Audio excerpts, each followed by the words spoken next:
Welcome everyone. अभी तक हम जेडीके आईडीई से लेकर बेसिक जावा प्रोग्राम के structure, variables, data types, type casting, literals, इन सब चीज़ों को समझ चुके हैं। इस वीडियो में हम ऑपरेटर्स के बारे में समझेंगे, साथ में ऑपरेटर्स की एसोसिएटिविटी और प्रेसिडेंस के बारे में भी समझने वाले हैं। तो अगर आप इस चैनल पर न्यू हो तो इस प्लेलिस्ट को सेव कर लेना और साथ में सब्सक्राइब भी कर देना चैनल को और बेल आइकन को प्रेस कर देना। तो मैंने एक ऑपरेटर्स नाम का जावा फाइल ऑलरेडी क्रिएट कर लिया है।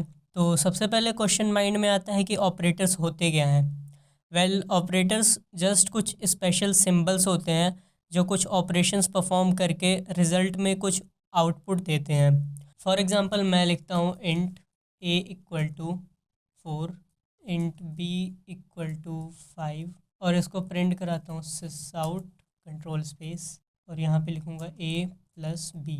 तो यहाँ पे मैं सिंपली a और b का एडिशन कर रहा हूँ और इसको रन करूँ अगर तो 5 + 4 = 9 आ जाएगा। सो यहाँ पे प्लस हमारा एक एडिशन का ऑपरेटर है। ऐसे ही मल्टीपल डिफरेंट टाइप के ऑपरेटर्स होते हैं जावा में। अदर ऑपरेटर्स जानने से पहले ऑपरेंड्स के बारे में समझ लेते हैं। तो ये प्लस तो यहाँ पे ऑपरेटर हो गया, इसके साइड में ये जो a है और यहाँ पे b है इसको बोलेंगे ऑपरेंड्स। ये है ऑपरेंड्स और ये है ऑपरेटर। ऑपरेंड्स वो होते हैं जिस पे ऑपरेटर्स की हेल्प से कुछ ऑपरेशंस परफॉर्म करते हैं। सो यहाँ पे कमेंट में मैं लिख भी देता हूँ। अब बात करते हैं यूनरी ऑपरेटर्स के बारे में। तो यूनरी ऑपरेटर्स में सिर्फ एक ऑपरेंड होता है। यहाँ पे हमने देखा दो ऑपरेंड्स हैं a और b, लेकिन यूनरी ऑपरेटर्स के केस में हम एक ऑपरेंड यूज़ करेंगे और ऑपरेटर यूज़ करेंगे। तो इसका मैंने एक टेबल बना रखा है, उस टेबल से समझते हैं। सो जावा में टोटल 7 टाइप्स के ऑपरेटर्स होते हैं। Unary operators, arithmetic operators, relational, इसको कंडीशनल भी बोलते हैं, लॉजिकल, बिटवाइज, असाइनमेंट और टर्नरी ऑपरेटर्स। तो ये डिफरेंट टाइप्स के ऑपरेटर्स हैं, इनको एक एक करके समझेंगे। तो अभी हम बात कर रहे हैं यूनरी ऑपरेटर्स की। तो यूनरी में प्लस, माइनस और ये डबल प्लस को इंक्रीमेंट बोलते हैं, डबल माइनस को डिक्रीमेंट और ये होता है नॉट। सो प्लस माइनस तो बहुत सिंपल है, जैसे यहाँ पे पॉजिटिव नंबर है ये 4, इसको हम ऐसे भी लिख सकते हैं +4 और अगर इसको माइनस कर दें तो ये -5 हो गया नेगेटिव नंबर। तो यहाँ पे हम सिंगल ऑपरेंड यूज़ कर रहे हैं दोनों जगह पे और प्लस माइनस ऑपरेटर्स यूज़ कर रहे हैं। तो अब समझते हैं इंक्रीमेंट और डिक्रीमेंट ऑपरेटर्स को। तो यहाँ पे मैंने एक वेरिएबल क्रिएट किया नम, जिसमें वैल्यू असाइन किया 5 और इसको प्रिंट करा लिया। तो हमारे पास आउटपुट आ गया 5 5 6। यहाँ पे तो हमने सिंपल नम को प्रिंट करा रखा है तो इसमें आउटपुट आ गया 5। फिर अगेन यहाँ पे प्रिंट करा रहे हैं, लेकिन इस टाइम हम यूज़ कर रहे हैं इंक्रीमेंट ऑपरेटर को। तो यहाँ पे क्या होगा, पहले वैल्यू यूज़ होगी उसके बाद से इंक्रीमेंट होगी। तो इसीलिए यहाँ पे भी हमारा आउटपुट आया 5। मतलब पहले 5 जो वैल्यू थी इसमें 5 वो प्रिंट हो गई, उसके बाद से एक इंक्रीमेंट हुआ 5 + 1 यहाँ पे 6 हो गया। तो ये चेंज होकर के 6 हो गया अभी के लिए। और फिर दोबारा जब हमने प्रिंट कराया तो इसलिए यहाँ पे हमारे पास आउटपुट आ गया 6। तो इस चीज़ को बोलते हैं पोस्ट फिक्स इंक्रीमेंट। मतलब पहले वैल्यू को यूज़ करो उसके बाद से इंक्रीमेंट कर दो। तो ये हो गया पोस्ट फिक्स इंक्रीमेंट। वैसे ही अगर डिक्रीमेंट की बात करें तो यहाँ पे बस सिंपल डबल माइनस लगा देंगे। तो अभी क्या होगा, इसको मैं फिर से 5 कर देता हूँ। तो पहले वैल्यू 5, तो 5 एज इट इज़ यहाँ प्रिंट हो जाएगा। उसके बाद से अगेन हमने प्रिंट कराया है लेकिन डिक्रीमेंट ऑपरेटर को यूज़ किया है। तो पहले वैल्यू यूज़ हो गई, यानी पहले 5 प्रिंट होगा, उसके बाद से उसमें से एक माइनस हो जाएगा। तो अब यहाँ पे वैल्यू क्या हो गई, 4। नम की वैल्यू अब 4 हो गई प्रिंट होने के बाद। और यहाँ अगेन जब हम प्रिंट कराएंगे तो यहाँ पे आउटपुट आएगा 4। इसको रन करके चेक करते हैं। सो यहाँ पे पहले 5 आया, फिर अगेन 5, उसके बाद से 4। ऐसे ही होता है प्रीफिक्स इंक्रीमेंट और प्रीफिक्स डिक्रीमेंट। अगर मैं इसको नम से पहले लिख दूं, स्टार्टिंग में अगर प्लस लगा दूं, तो इसको कहेंगे प्रीफिक्स इंक्रीमेंट। तो अभी क्या होगा, पहले तो वैल्यू 5 है, उसके बाद से हम कह रहे हैं पहले वैल्यू को इंक्रीमेंट करो 1 से, उसके बाद से प्रिंट करो। पहले आ गया इंक्रीमेंट ऑपरेटर तो इसको बोलेंगे प्रीफिक्स, मतलब पहले इंक्रीमेंट उसके बाद से यूज़। तो ये वैल्यू हो जाएगी 6। और यहाँ पे भी जब हम नॉर्मली प्रिंट करेंगे तो यहाँ पे वैल्यू 6 ही आएगा। तो यहाँ आप देख सकते हो पहले 5 है, उसके बाद 6 एंड अगेन 6। ऐसे ही प्रीफिक्स डिक्रीमेंट काम करेगा। इसको डबल माइनस किया तो पहले यहाँ पे डिक्रीमेंट होगा, उसके बाद से वैल्यू यूज़ होगी। तो पहले यहाँ पे 4 हुआ, उसके बाद से वैल्यू प्रिंट होगी एंड अगेन यहाँ पे भी 4 ही आएगा। आप देख सकते हो 5 4 4। इसको अभी देखेंगे लॉजिकल ऑपरेटर्स के साथ में। अब बात करते हैं बाइनरी ऑपरेटर्स की। तो बाइनरी मतलब जिसमें दो ऑपरेंड्स यूज़ करेंगे वो बाइनरी ऑपरेटर्स हुआ। जैसे यहाँ पे हमने दो ऑपरेंड्स यूज़ किया था तो ये एक बाइनरी ऑपरेटर है। तो इसको टेबल में देखते हैं। हमारे पास है अरिथमेटिक ऑपरेटर, इसमें प्लस माइनस मल्टीप्लाई डिवाइड और मॉड्यूलस है। तो जैसे मैंने यहाँ पे प्लस किया था वैसे ही अगर मैं माइनस करूँ 7 - 4 और इसको प्रिंट करता हूँ तो यहाँ पे 3 आ रहा है। ऐसे ही आप मल्टीप्लाई का यूज़ कर सकते हो, एस्ट्रिस्क यूज़ करना है 28। डिवाइड यूज़ करेंगे तो 7 4 से डिवाइड हो जाएगा। यहाँ पे डेसिमल वैल्यू इसलिए नहीं आ रही क्योंकि हमने यहाँ पे इंटीजर पास कर रखा है तो ये इंटीजर ही आ रहा है। अगर मैं यहाँ पे .0 कर दूँ और f लगा दूँ तो अब पूरी वैल्यू आएगी। तो यहाँ पे इंटरनली टाइप कन्वर्जन हो गया। टाइप कन्वर्जन अगर आपको नहीं पता तो लास्ट वाली वीडियो चेक कर लेना। अगर बात करें मॉड्यूलस की तो ये रिमाइंडर रिटर्न करता है। जैसे 8 मॉड्यूलस 3 लिखा तो इसको रन करेंगे तो यहाँ पे 2 आएगा। मतलब 3 से डिवाइड किया 8 को तो रिमाइंडर 2 आया तो वो रिटर्न हो गया यहाँ पे। नेक्स्ट है रिलेशनल ऑपरेटर। तो इसको बोलते हैं इक्वल टू, और ये होता है not equal to, greater than equal to. इन सबको एक एक करके देखते हैं। सो मैंने टाइम सेव करने के लिए पहले ही कोड को लिख लिया है। यहाँ x में मैंने 5 को असाइन किया है और y में 4 को, दोनों इंटीजर वैल्यूज़ हैं। सो यहाँ पे क्या चेक हो रहा है, is x equal to y, क्या x y के इक्वल है। तो 5 4 के इक्वल तो नहीं है तो यहाँ पे फॉल्स आ जाएगा, यहाँ पे फॉल्स आ रखा है। फिर यहाँ चेक हो रहा है is x not equal to y, क्या x y के इक्वल नहीं है। तो ये तो ट्रू बात है, 5 4 के इक्वल नहीं है तो इसीलिए यहाँ पे ट्रू रिटर्न हो रखा है। देन अगेन हम पूछ रहे हैं क्या x ग्रेटर देन y है, क्या 5 ग्रेटर देन 4, यस तो ट्रू आ गया। यहाँ पे देख सकते हो ट्रू आ रखा है। देन यहाँ पे चेक हो रहा है इज़ x ग्रेटर देन और इक्वल टू y, तो यहाँ पे ग्रेटर देन है तो इसीलिए यहाँ पे भी ट्रू आएगा।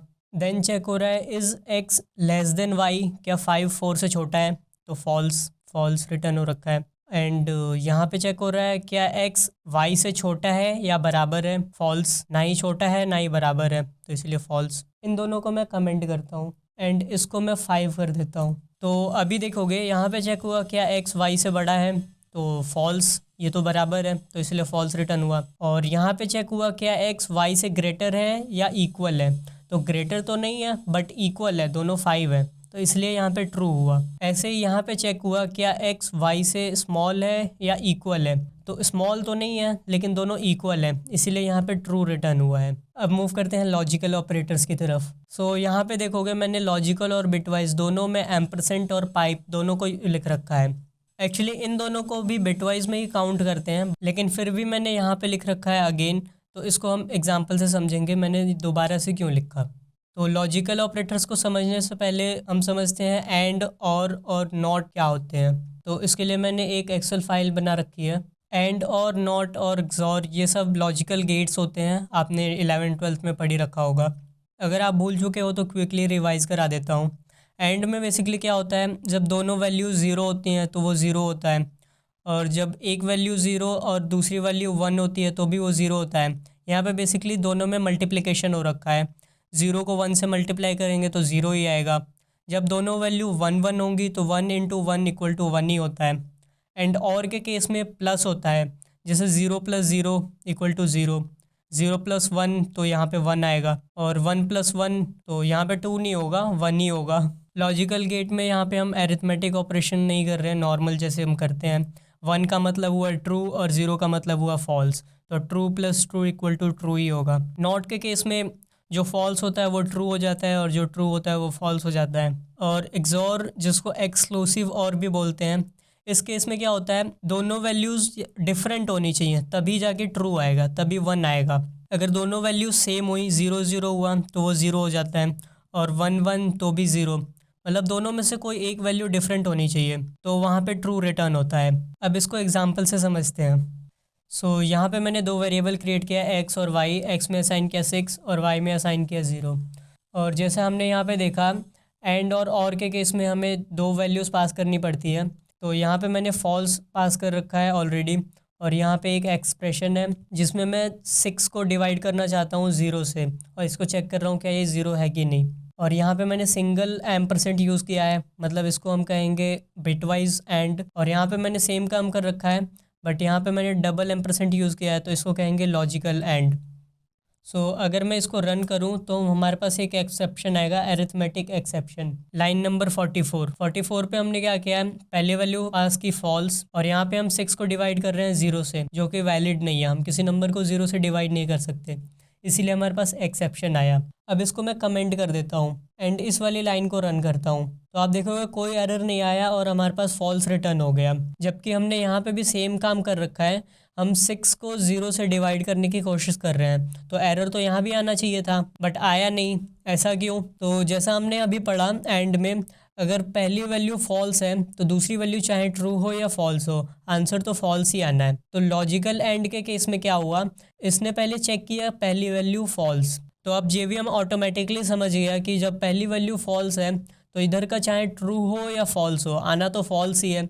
तो इसलिए लॉजिकल एंड के केस में इसने इसको चेक ही नहीं किया, इसके बेस पे ही हमारा आउटपुट आ गया फॉल्स। जबकि जब हम बिटवाइज ऑपरेशन कर रहे थे तो यहाँ पे ऑलरेडी फॉल्स था, तो जेवीएम को तो समझ जाना चाहिए था कि जब यहाँ पे फॉल्स है तो इधर ट्रू हो या फॉल्स हो, कोई फ़र्क नहीं पड़ता, आउटपुट तो फॉल्स ही आना है। बट यहाँ बिटवाइज एंड होने की वजह से इसने यहाँ की भी वैल्यू को चेक किया, तो जब दूसरी वैल्यू भी चेक हुई तो यहाँ पे इसको एक एक्सेप्शन मिला कि हम 0 से डिवाइड करने की कोशिश कर रहे हैं, तो इसलिए इस केस में हमें एक एक्सेप्शन मिल गया, जबकि इस केस में कोई भी एरर नहीं मिला। सेम कंडीशन है और के केस में भी, इसको मैं कमेंट कर देता हूँ। और के केस में अभी हमने पढ़ा था, अगर कोई सी भी वैल्यू ट्रू होती है तो आउटपुट ट्रू ही आना है, तो यहाँ पे हमने ऑलरेडी ट्रू पास कर दिया और अगेन यहाँ पे हम 6 को 0 से डिवाइड करने की कोशिश कर रहे हैं। तो इसको अगर मैं रन करूँगा तो अगेन एक्सेप्शन आएगा, क्योंकि यहाँ पे हमने बिटवाइज और को यूज़ कर रखा है।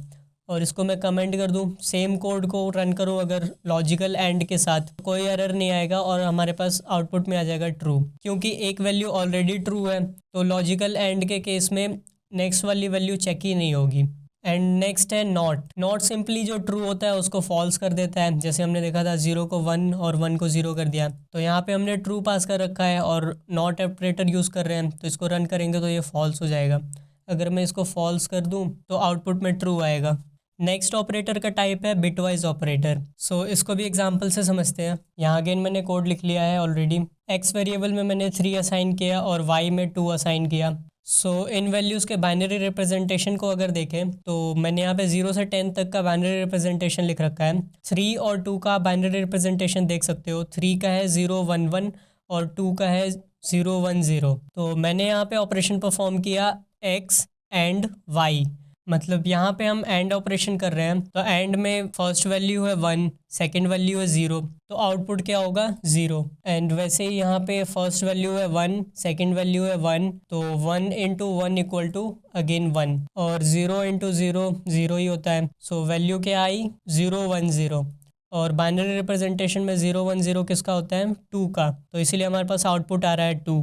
देन और के केस में आपको पता ही है, फर्स्ट वाली वैल्यू दूसरी वाली वैल्यू से ऐड होती है, मतलब प्लस होता है वहाँ पे, तो 1 + 0 क्या होगा 1। जैसे हमने यहाँ पे टेबल में देखा था 1 और 0 1 आएगा, तो वैसे ही इसकी वैल्यू क्या आ गई 1। देन इसकी बात करें तो 1 + 1 अगेन 1 एंड 0 + 0 0। 0 1 1 ये किसकी वैल्यू होती है 3 की, यहाँ पे हमने 3 लिख रखा है, तो आउटपुट में 3 आ गया। बिटवाइज जॉर की बात करें तो जॉर के केस में हमें पता ही है, कोई भी एक वैल्यू अगर डिफरेंट हुई तो वैल्यू ट्रू रिटर्न होगी, अगर दोनों सेम होते हैं तो फिर वहाँ पे फॉल्स रिटर्न होगा, यानी 0 होगा वहाँ पे। इसी एग्जांपल से समझते हैं। यहाँ पे 1 और 0 है, इसका जॉर करेंगे तो दोनों वैल्यूज़ डिफरेंट है, तो यहाँ पे 1 होगा। यहाँ पे दोनों वैल्यू सेम है 1 1, तो यहाँ पे 0 आ जाएगा। और अगेन यहाँ पे दोनों वैल्यू सेम है 0 0, तो अगेन 0 आएगा, जैसा हमने टेबल में देखा था। दोनों वैल्यूज डिफरेंट हुई तो 1 आया, और अगर दोनों वैल्यू सेम हुई तो 0 आ गया। 0 0 1 बाइनरी रिप्रेजेंटेशन में 1 को कहते हैं, तो हमारे पास आउटपुट 1 आ रखा है। देन है बिटवाइज कॉम्प्लीमेंट। तो कॉम्प्लीमेंट के केस में आपने पढ़ा होगा, जो भी हमारा बिट होता है उसका रिवर्स हो जाता है, मतलब 0 का 1 हो जाएगा और 1 का 0 0 हो जाएगा। तो बाइनरी रिप्रेजेंटेशन में 1 0 0 किसको कहते हैं 4 को, तो यहाँ पे आ गया 4, बट यहाँ पे -4 आ रहा है। ऐसा क्यों? क्योंकि मेमोरी में 3 जो है वो 32 बिट्स में स्टोर हो रखा है, मतलब इससे पहले भी यहाँ पे मल्टीपल ज़ीरोज़ हैं। मेमोरी में 3 हमारा कुछ ऐसे स्टोर हो रखा है, टोटल 32 बिट्स है। तो इसमें फर्स्ट वाली जो वैल्यू होती है वो बताती है वैल्यू पॉजिटिव है या नेगेटिव है। अगर यहाँ पे 0 है मतलब वैल्यू पॉजिटिव है, और अगर यहाँ पे वैल्यू 1 है तो मतलब कि ये जो वैल्यू होगी वो नेगेटिव होगी। तो हमने यहाँ पे क्या किया, 3 का बिटवाइज कॉम्प्लीमेंट कर दिया, तो ये सारे ज़ीरोज़ जो हैं वो 1 में कन्वर्ट हो गए, और ये जो डबल 1 थे ये 2 ज़ीरो में कन्वर्ट हो गए। तो यहाँ पे फर्स्ट वाली जो बिट होती है वो बताती है पॉजिटिव है नंबर या नेगेटिव है। तो यहाँ पे 1 है तो इसीलिए ये वैल्यू जो होगी वो नेगेटिव में होगी, और यहाँ पे 1 0 0 इसका मतलब 4 हुआ, तो इसलिए हमारे पास -4 आउटपुट आ रहा है। अब समझते हैं right shift, unsigned right shift और लेफ़्ट शिफ्ट के बारे में। तो हमने x की वैल्यू पहले ही डिफ़ाइन कर रखी है 3, और y की वैल्यू है 2। तो मैं एक काम करता हूँ, यहाँ पे कर दे रहा हूँ 1 ताकि समझने में आसानी हो, और x की वैल्यू को कर देता हूँ 4। सो 4 को हम बाइनरी रिप्रेजेंटेशन में कुछ ऐसे लिखते हैं। सो शिफ्ट ऑपरेशंस जितने भी हैं वो एक्चुअल वैल्यू पे वर्क नहीं करते हैं, वो उसके बाइनरी वैल्यू पे वर्क करते हैं। तो मैंने यहाँ पे कहा x यानी 4 की वैल्यू जो है बाइनरी वैल्यू, उसमें 1 टाइम राइट शिफ्ट कर दो। यहाँ वाला जो वैल्यू है वो बताता है कितने टाइम हमें शिफ्ट ऑपरेशन परफॉर्म करना है। तो मैंने 1 टाइम कहा, तो ये वैल्यू जब एक बार राइट शिफ्ट होगी तो आप समझ सकते हो एक कंटेनर है, उस कंटेनर में जब राइट शिफ्ट हुआ ये, तो ये वैल्यू उस कंटेनर से बाहर चला गया और उस कंटेनर के लेफ़्ट साइड में एक जगह खाली पड़ गई। तो ये कुछ ऐसे बना 1 0, और यहाँ पे जो खाली जगह थी उसकी जगह पे 0 फिल हो जाएगा। और अगर हम इस बाइनरी वैल्यू को डेसिमल में कन्वर्ट करें तो वैल्यू आती है 2, इसलिए हमारे पास आंसर आ रहा है 2। सेम चीज़ होता है अनसाइंड राइट शिफ्ट के साथ भी, बट एक छोटा सा डिफरेंस है वहाँ पे। इसको भी अगर मैं रन करूँ तो हमारे पास सेम आंसर आएगा 2, बट डिफरेंस क्या है, तो उस डिफरेंस को समझने के लिए मैं क्या करता हूँ, यहाँ पे मैं वैल्यू असाइन कर देता हूँ -128। अब अगर मैं इसको रन करूँ तो आप देखोगे फर्स्ट टाइम जब राइट शिफ्ट हुआ तो वैल्यू आया -64, और सेकंड टाइम जब हुआ अनसाइंड राइट शिफ्ट तो उसमें बहुत बड़ी वैल्यू आ गई। ऐसा क्यों हुआ, तो बाइनरी रिप्रेजेंटेशन में अगर हम -128 को लिखते हैं तो वो कुछ ऐसा दिखेगा। अब इसमें हम राइट शिफ्ट ऑपरेशन परफॉर्म करते हैं, तो राइट शिफ्ट में क्या होगा, जैसे हमने समझा ये वाली वैल्यू बाहर चली जाएगी और यहाँ पे एक वैल्यू ऐड हो जाएगी, तो सेम यहाँ पे भी वही होगा, बट यहाँ पे एक चेंज है, यहाँ से एक वैल्यू चली गई, और ये जो फर्स्ट बिट है ये बिट बताता है साइन, मतलब कि पॉजिटिव है नंबर या नेगेटिव है। तो राइट शिफ्ट के केस में ये फर्स्ट बिट जो है ये यहीं की यहीं रहेगी, इसके आगे वाली बिट्स मूव होंगी। तो यहाँ से एक बिट चला गया तो हमारे पास एक बिट का स्पेस है, तो यहाँ पे 0 आ जाएगा। और अब अगर इस चीज़ को हम कन्वर्ट करते हैं डेसिमल में तो हमारे पास वैल्यू आता है 64, और क्योंकि यहाँ पे 1 है तो इसलिए वैल्यू हुआ -64। और अनसाइंड के केस में क्या हुआ, हमारे पास वैल्यू थी -128 और इसमें भी राइट शिफ्ट हुआ तो यहाँ से एक वैल्यू चली गई, तो ये कुछ ऐसा हो गया, यहाँ से एक वैल्यू चली गई और यहाँ पे एक स्पेस खाली बच गया, तो यहाँ पे साइन बिट जो है वो भी मूव हो गया और यहाँ पे 0 ऐड हुआ। तो क्योंकि यहाँ पे अब 0 है तो इसलिए वैल्यू पॉजिटिव हो गई, और इस चीज़ को अगर कन्वर्ट करते हैं डेसिमल में तो ये वाली वैल्यू आती है। तो बस इतना सा डिफरेंस है, अनसाइंड में साइन वाली बिट भी मूव हो जाएगी और नॉर्मल राइट शिफ्ट में साइन वाली बिट वहीं पे रहेगी और उसके आगे की बिट्स मूव होंगी। नेक्स्ट है लेफ़्ट शिफ्ट, ये तो आप समझ ही गए होंगे। लेफ़्ट शिफ्ट में क्या होगा, वैल्यू लेफ़्ट में मूव होगी और राइट में 0 ऐड होगा। तो फॉर एग्ज़ाम्पल यहाँ पे मैं x की जगह पे 6 कर देता हूँ, और 6 को अगर हम बाइनरी रिप्रेजेंटेशन में लिखते हैं तो वो होता है 0 1 1 0। तो 1 टाइम जब हमने लेफ़्ट शिफ्ट किया तो लेफ़्ट साइड में बिट मूव हुआ और राइट साइड में एक खाली स्पेस आ गया, तो ये बन गया 1 1 0, और जो एक खाली स्पेस आया वहाँ पे ऐड हो गया 0। और इसको अगर हम कन्वर्ट करें बाइनरी से डेसिमल में तो वैल्यू आता है 12। इसको रन करके चेक करते हैं। सो आप देख सकते हो यहाँ पे हमारे पास आंसर आ रहा है 12। अब आपने एक चीज़ नोटिस किया होगा, यहाँ पे मैंने x की वैल्यू पास की थी -128 और 1 टाइम राइट शिफ्ट किया तो आंसर आया -64, और जब मैंने यहाँ पे लेफ़्ट शिफ्ट किया 6 को 1 टाइम तो मेरे पास आंसर आया 12। यानी जब हम लेफ़्ट शिफ्ट कर रहे हैं तो वैल्यू 2 से मल्टीप्लाई हो जा रहा है, 6 × 2 हुआ 12, और जब हम राइट शिफ्ट कर रहे हैं तो वैल्यू 2 से डिवाइड हो रहा है, तो यहाँ पे आंसर आया -64। तो आप राइट शिफ्ट को 2 से डिवाइड करने के लिए यूज़ कर सकते हो और लेफ़्ट शिफ्ट को 2 से मल्टीप्लाई करने के लिए यूज़ कर सकते हो किसी भी वैल्यू से। बट एक चीज़ का ध्यान रखना है आपको, अगर वैल्यू यहाँ पे काफ़ी बड़ी हो जाएगी तो आपको कुछ डिफरेंट आंसर मिल सकता है। तो अगर छोटी सी वैल्यू है तो उसमें आप 1 से लेफ़्ट शिफ्ट करके उसको 2 से मल्टीप्लाई कर सकते हो और राइट शिफ्ट करके 2 से डिवाइड कर सकते हो। शिफ्ट ऑपरेशन की हेल्प से मल्टीप्लिकेशन और डिवीजन काफ़ी फास्ट होता है in comparison to normal arithmetic operations. तो अगर आपके पास छोटी वैल्यू है तो आप इनका यूज़ भी कर सकते हो। नेक्स्ट है असाइनमेंट ऑपरेटर्स। असाइनमेंट ऑपरेटर हम ऑलरेडी यूज़ करते हुए आए हैं। ये होता है सिंपल असाइनमेंट ऑपरेटर, और ये सारे कंपाउंड असाइनमेंट ऑपरेटर्स हैं। मतलब सिंपल असाइनमेंट ऑपरेटर के साथ में दूसरा ऑपरेटर जुड़ा हुआ है। सो फॉर एग्जांपल मैंने यहाँ पे लिखा इंट x इक्वल टू 6, तो यहाँ पे मैंने x में असाइन कर दिया 6 वैल्यू को।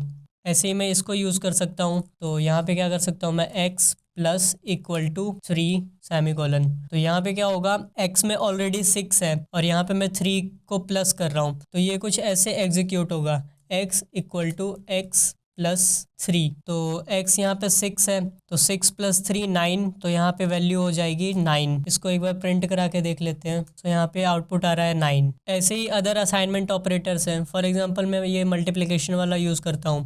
तो यहाँ पे मैंने किया मल्टीप्लाई, यहाँ पे भी सेम काम होगा, x इक्वल टू x और यहाँ प्लस की जगह मल्टीप्लाई हो जाएगा। तो 6 इंटू 3 18, यहाँ पे 18 हो जाएगा। इसको अगर रन करता हूँ तो 18 आ रहा है आंसर। सो असाइनमेंट ऑपरेटर भी आपको समझ में आ गया। अगर इनमें से किसी में डाउट रहता है तो आप सिंपल इस तरीके से लिख सकते हो। बस यहाँ पे जो पहले वैल्यू आ रही है, फॉर एग्जांपल यहाँ एंड है, तो यहाँ पे आपको बस एंड कर देना है, फिर आप इजीली समझ जाओगे। नेक्स्ट है टर्नरी ऑपरेटर। इसको हम कंडीशनल ऑपरेटर भी बोलते हैं। फॉर एग्जाम्पल मैं प्रिंट एलन के अंदर लिखता हूँ पैरेंथेसिस के अंदर एक कंडीशन, जैसे 5 इक्वल इक्वल 5, मतलब क्या 5 इक्वल है 5 के। तो अगर ये ट्रू हुआ तो यहाँ पे मैं एक क्वेश्चन मार्क लगाऊंगा। अगर ये ट्रू हुआ तो मुझे प्रिंट कराना है ट्रू, और अगर ये फॉल्स हुआ, मतलब अगर मेरा कंडीशन फॉल्स हुआ, तो मैं यहाँ पे एक कोलन लगाऊंगा और यहाँ पे अगेन मैं एक स्ट्रिंग में लिख देता हूँ फॉल्स। देन मैं इसको अगर प्रिंट करूँगा तो यहाँ पे मेरे पास आउटपुट आ रहा है ट्रू। तो ये 5 इक्वल टू 5 ट्रू होता है, तो इसलिए यहाँ पे ट्रू आंसर आया। अगर मैं यहाँ पे नॉट इक्वल टू कर दूँ कि क्या 5 के इक्वल नहीं है, तो यहाँ पे कोलन से पहले वाला जो पार्ट है वो एग्जीक्यूट नहीं होगा, कोलन के बाद वाला पार्ट एग्जीक्यूट होगा। तो यहाँ पे मेरे पास फॉल्स आउटपुट में आ जाएगा। सो हमने सारे ऑपरेटर्स को अच्छे से समझ लिया। अब बात आती है ऑपरेटर्स के प्रेसिडेंस और एसोसिएटिविटी रूल्स की। तो अगेन मैंने एक टेबल क्रिएट कर रखा है ऑपरेटर्स के एसोसिएटिविटी और प्रेसिडेंस रूल को समझने के लिए। प्रेसिडेंस से आप समझ सकते हो प्रायोरिटी, मतलब किस ऑपरेटर की प्रायोरिटी सबसे ज़्यादा है। तो इस टेबल में जो ऑपरेटर सबसे ऊपर है उसकी प्रायोरिटी सबसे ज़्यादा है। जैसे यहाँ पे डबल पैरेंथेसिस है, ये मेथड इन्वोकेशन के लिए हम यूज़ करते हैं, मेथड को कॉल करने के लिए। तो इसकी प्रायोरिटी सबसे हाई है। उससे लो प्रायोरिटी का है ये सबस्क्रिप्ट जो हम यूज़ करते हैं एरे को एक्सेस करने के लिए। उससे लो प्रायोरिटी है डॉट की, जब हम ऑब्जेक्ट के मेथड को एक्सेस कर रहे होते हैं। देन उससे लो प्रायोरिटी होती है इंक्रीमेंट ऑपरेटर की। उसी तरीके से जैसे जैसे हम टेबल में नीचे जाते जाएंगे वैसे वैसे ऑपरेटर्स की प्रेसिडेंस यानी प्रायोरिटी कम होती जाएगी। तो प्रायोरिटी कम और ज़्यादा होने का क्या मतलब हुआ, अगर किसी की प्रायोरिटी सबसे ज़्यादा है तो वो पहले एग्जीक्यूट होगा, और किसी की प्रायोरिटी सबसे कम है तो वो एकदम लास्ट में एग्जीक्यूट होगा।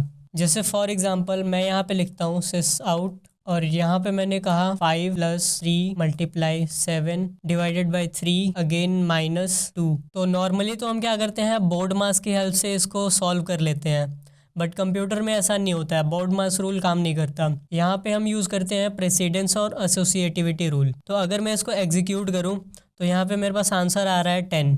सो ये 10 कैसे आया, तो हमने यहाँ पे यूज़ किया है प्लस, मल्टीप्लाई, डिवाइड और माइनस। तो इसका प्रेसिडेंस देखते हैं हम टेबल में। यहाँ पे सबसे ज़्यादा प्रेसिडेंस है मल्टीप्लाई का, उससे कम प्रायोरिटी है डिवीज़न का, देन उससे कम है मॉड्यूलस, उससे कम है प्लस और उससे कम है माइनस। तो सबसे पहले क्या होगा, मल्टीप्लाई होगा, उसके बाद से डिवाइड होगा, उसके बाद प्लस, उसके बाद से माइनस। और एसोसिएटिविटी है लेफ्ट टू राइट। एसोसिएटिविटी मतलब ये समझ सकते हो कि एग्जीक्यूट किस वे में होगा, मतलब क्या इधर से एग्जीक्यूट होगा या फिर इस साइड से एग्जीक्यूट होगा। तो इसको हम बोलते हैं एसोसिएटिविटी। तो इन सब की एसोसिएटिविटी है लेफ्ट टू राइट, मतलब इधर से एग्जीक्यूट होते हुए जाएगा। सो इसको समझते हैं कैसे एग्जीक्यूट हुआ ये। सो सबसे पहले है मल्टीप्लाई, तो 3 × 7, यहाँ पे मैंने किया 3 × 7, तो इसका आंसर आ गया 21। तो हमारा जो एक्सप्रेशन था वो कुछ ऐसा बन गया।